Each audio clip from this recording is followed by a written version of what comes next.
السلام عليكم أستاذ سيد. وعليكم السلام ورحمة الله وبركاته. أهلا بك.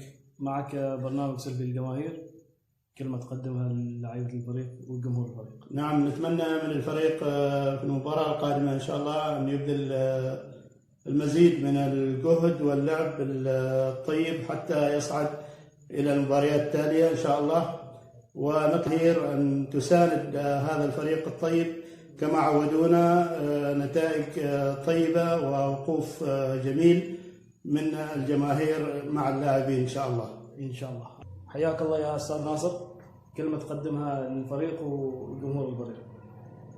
طبعا نتمنى للفريق أن يقدم أفضل في هذه المباراة، وأيضا نتمنى له إن شاء الله المشوار الجيد في هذه البطولة.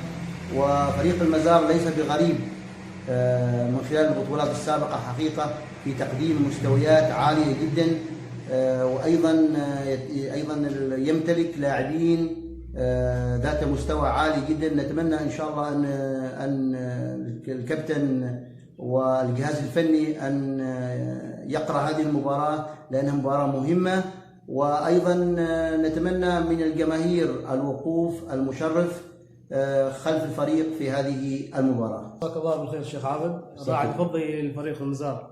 مساك الله بالنور والعافية. كلمة تقدمها للاعيبة والجمهور الفريق. طبعا أقدم كلمة للاعبين يعني يبذلوا كل جهدهم في هذه المباراة، وهذه المباراة اللي هي تصعد الفريق إن شاء الله، نتمنى لهم يعني يبذلوا كل جهدهم في هذه المباراة. نتمنى للجمهور نفس الشيء يوقف مع هذا الفريق، وهذا الفريق فريق سمع أهل المزار إن شاء الله.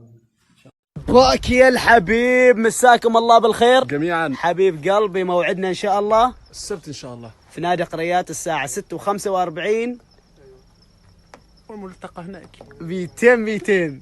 ويا هو العب يا خضراوي، يا هو العب يا خضراوي، يا هو جمهورك ينادي، يا هو جمهورك ينادي، وشيل عليه وبالتوفيق ان شاء الله فريق مزار.